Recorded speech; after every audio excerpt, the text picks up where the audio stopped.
Bismillahirrahmanirrahim. Assalamualaikum warahmatullahi wabarakatuh. Selamat datang di channel Algebraku. Saya Ahmad Faisal, dosen jurusan Matematika Universitas Lampung.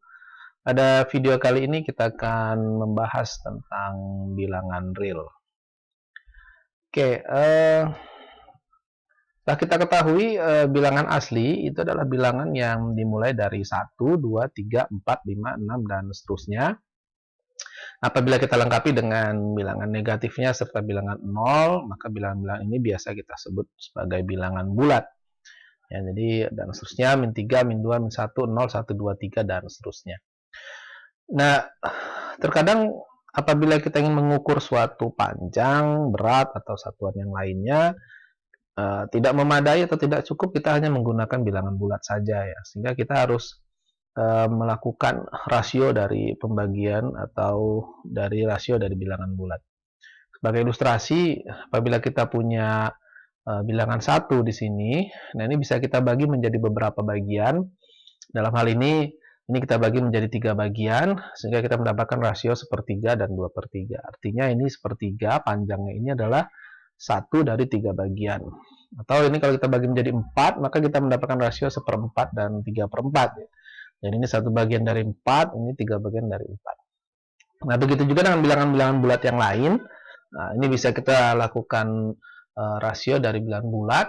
Nah, misalnya 3/4, min 7/8, 21/5, 19/-2, 16/2, dan min 17/1.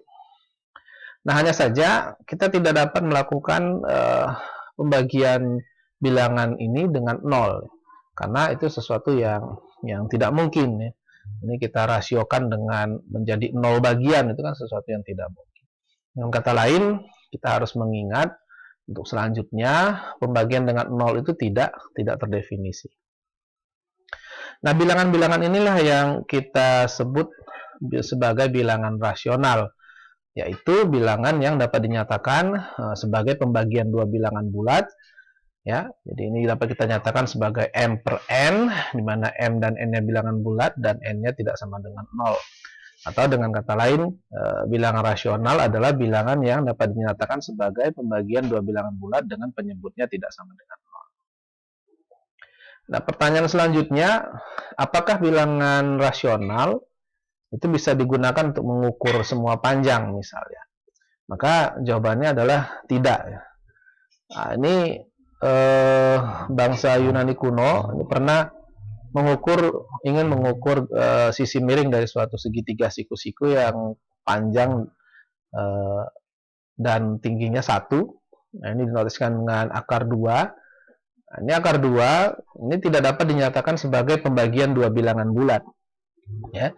Sehingga akar 2 itu biasa kita sebut juga sebagai bilangan irasional.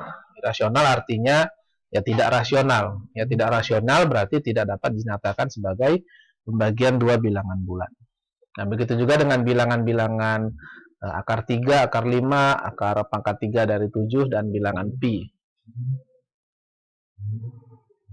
Artinya, bilangan real ini kita definisikan sebagai semua bilangan rasional maupun irasional yang salah satunya dapat mengukur panjang gitu ya, atau satuan yang lain bersama dengan negatif dan nolnya. Nah, bilangan real juga ini dapat kita nyatakan sebagai suatu garis, ya, satu garis lurus. Nah, karena kita tahu pada dasarnya definisi dari garis itu adalah kumpulan dari titik-titik, ya, titik-titik yang sangat rapat, yang sangat padat. Jadi kalau kita nyatakan dalam suatu garis, yang selanjutnya kita sebut sebagai sistem bilangan real nantinya, maka ini ada bilangan bulat di sini, ya, dengan titik pusatnya 0, kemudian dengan skala yang sama kita buat 1, 2, 3, 4, min 1, min 2, min 3, ini mewakili bilangan bulat. Kemudian ada bilangan rasionalnya, min 3/2, setengah, 7/3, dan di situ juga ada bilangan irasionalnya, akar min 2, pi, dan seterusnya. Nah, ini yang kita sebut sebagai bilangan real, ya. Nah, kalau kita ilustrasikan di gambar ini, atau kalau kita nyatakan sebagai suatu himpunan, maka di diagramnya ini, diagram Venn-nya ini, akan kita dapatkan bilangan asli ya, semua bilangan asli adalah himpunan yang terkecil ya di antara sistem bilangan ini. Kemudian di luarnya ada bilangan bulat, integer, ada bilangan rasional, rational number, kemudian yang paling luas ini bilangan real. Artinya ini adalah bilangan asli itu adalah subhimpunan dari bilangan bulat itu subhimpunan dari bilangan rasional, dan bilangan rasional ini subhimpunan dari bilangan real. Nah, sistem bilangan real ini juga dapat kita perluas menjadi bilangan kompleks. Bilangan kompleks, apa itu bilangan kompleks? Yaitu bilangan yang berbentuk A plus BI, dengan A, B-nya bilangan real, dan I-nya ini adalah sama dengan min akar min 1. Ya. Dimana akar min 1 ini atau I ini yang biasa kita kenal dengan bilangan imajiner. Sebagai ilustrasi, sekarang kita masuk ke desimal berulang dan tidak berulang. Ini nanti sangat berguna untuk membedakan mana bilangan rasional dan mana bilangan irasional. Nah, misal kalau kita lakukan pembagian ya, 3/8, ini kita menggunakan metode pembagian sederhana, jadi 3/8, maka kita akan memperoleh bilangan atau angka 0,375. Ya, 0,375. Sedangkan kalau 13 dibagi 11, 13/11, ini akan kita peroleh 1,81. Tapi kalau di sini, ini bersisa 0, ya, ini 9. Oke, ini kalau kita lihat, ini sebenarnya di belakang ini adalah bila angka 0 semua ya, 0, 0, 0 tak terhingga. Kemudian ini artinya ini berulang 18, 18, 18, 18, 18 dan seterusnya. Jadi titik 3 ini menyatakan dan seterusnya. Hanya saja kita tahu kalau dalam bilangan desimal, apabila di belakangnya ini angka 0 berulang, ya, tidak perlu kita tulis, cukup kita tulis sampai 0,375. Oke, selanjutnya, artinya untuk melihat suatu bilangan rasional itu dari menyatakan dalam bilangan desimal, kita bisa melihat dari pola berulangnya.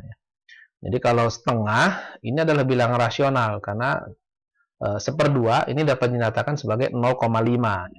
Nah, ini berulangnya di mana? Ya berulangnya di bilangan nolnya ini. Ya. Jadi ini sebenarnya adalah 0,5, 0, 0, 0, 0, 0, 0, dan seterusnya.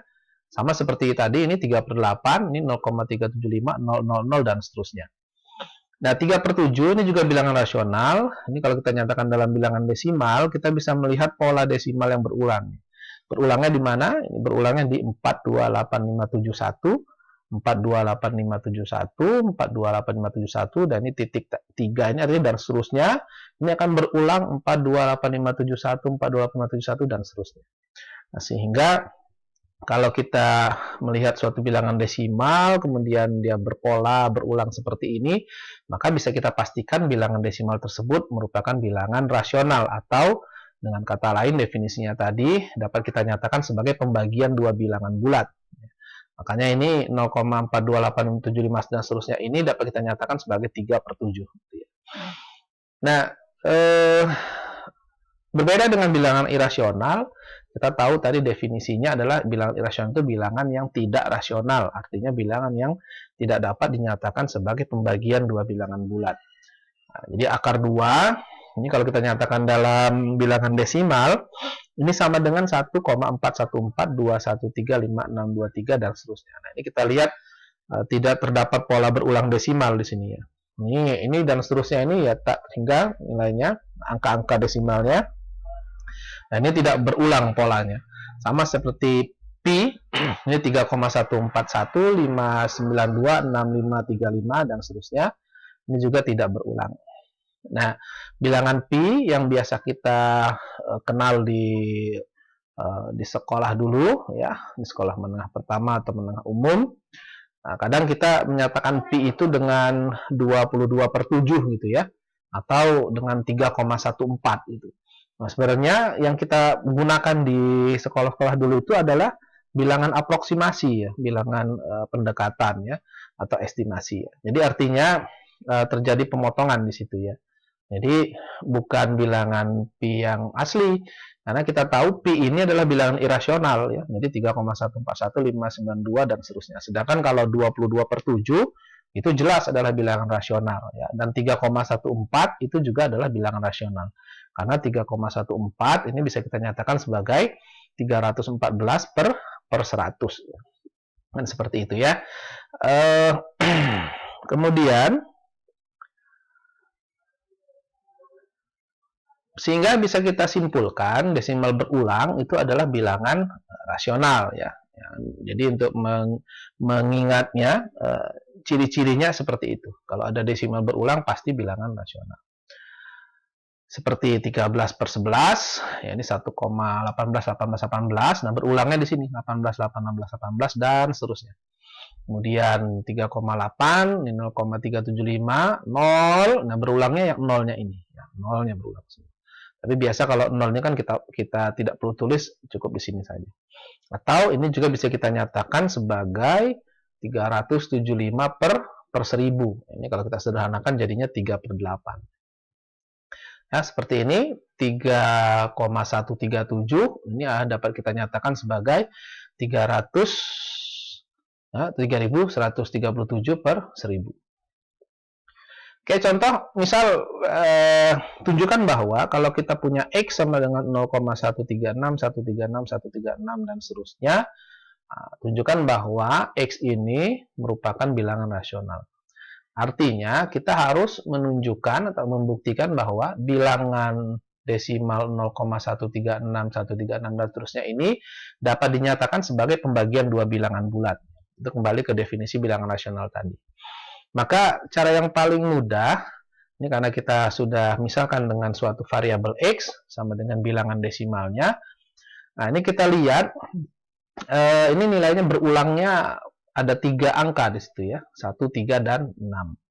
Jadi, agar polanya ini tetap berulang, ini bisa kita kalikan dengan 1000, sehingga kalau ini X kita kalikan dengan 1000, maka kita akan peroleh 1000X, ya, itu sama dengan 1000X, 1, 2, 3, maka ini akan maju, jadinya 136, 136, 136, dan seterusnya.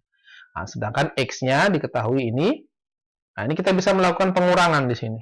Sehingga 1000X dikurang X, akan kita peroleh menjadi 999X, dan ini 136,136 dan seterusnya, dikurang 0,136 dan seterusnya, akan kita peroleh 136. Nah, ini desimalnya yang berulangnya akan habis. Jadi sisanya 136. Nah, sehingga kita peroleh karena 999X sama dengan 136, maka akan kita peroleh X sama dengan 136 per 999. Artinya bilangan desimal ini ya, bilangan desimal 0,136 merupakan bilangan rasional karena dapat dinyatakan sebagai pembagian dari dua bilangan bulat.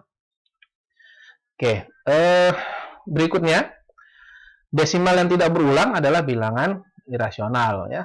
Ini kebalikan dari bilangan rasional.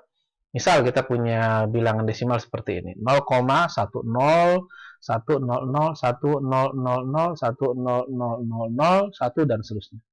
Nah, ini walaupun terlihat seolah-olah dia berpola ya, ini 1 0, kemudian sini nolnya 2, nolnya 3, nolnya 4, mungkin sini nanti nolnya 5 dan seterusnya. Tetapi ini bukan bilangan rasional ya. Karena kalau bilangan rasional tadi polanya desimalnya harus berulang. Misal sini 0,1010101010 dan seterusnya. Kalau seperti ini, maka ini bukan bilangan rasional ya. Karena tidak dapat dinyatakan sebagai pembagian dua bilangan bulat. Anda bisa menggunakan cara yang tadi. Kalau ini kita misalkan dengan X, kemudian kita kalikan dengan 10 atau 100 atau 1000, kemudian kita lakukan pengurangan, maka kita tidak bisa menyatakan bilangan ini sebagai pembagian dari dua bilangan bulat. Oke, kesimpulannya, jadi bilangan real itu terdiri dari bilangan rasional dan bilangan irasional. Ya. Kalau kita lihat dari desimalnya, maka bilangan rasional itu bilangan desimal yang berulang, ya, mempunyai pola berulang, sedangkan irasional itu bilangan desimal yang tidak berulang. Nah, sekarang kita akan bahas tentang kerapatan ya, atau kepadatan atau denseness. Jadi kalau kita punya garis bilangan, misalnya di sini ada interval. Nanti kita akan membahas tentang interval ya. Ini misal ada bilangan, ada A, ada B, maka kita tahu kalau kita lihat dari garis ini, A ditambah B dibagi 2 itu berada di sini. Ya. Sama halnya sama dengan X1, misalnya kita kasih nama X1. Nah, misal ada X2, X3, ini juga sama. Jadi kita juga bisa melakukan A ditambah X2 dibagi 2, maka akan berada di sini. Dan seterusnya. Artinya, bilangan rasional dengan bilangan irasional itu sangat rapat. Sangat rapat kalau dalam suatu garis, itu sangat rapat. Sangat padat ya, sangat rapat. Jadi di antara bilangan rasional itu terdapat bilangan irasional ya, yang sana sangat rapat. Dengan kata lain, kalau kita punya bilangan irasional misal akar 2 gitu ya. Nah, maka akar 2 ini dapat kita dekati dengan suatu bilangan rasional ya. Misal seperti kita tahu sini 1,4 1,41 gitu ya, 1,414 ini bilangan rasional semua. Terus sampai ke sana ini akan terus maju sampai mendekati akar 2. Artinya, bilangan irasional itu dapat kita dekati dengan suatu bilangan rasional. Bilangan rasional.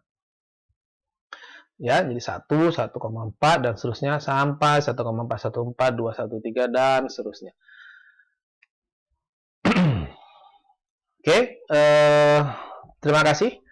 Mungkin untuk kritik dan saran atau pertanyaan bisa Anda tulis pada kolom komentar. Sampai berjumpa kembali di video berikutnya. Terima kasih atas waktunya. Apabila ada kata-kata yang kurang berkenan, saya mohon maaf. Assalamualaikum warahmatullahi wabarakatuh.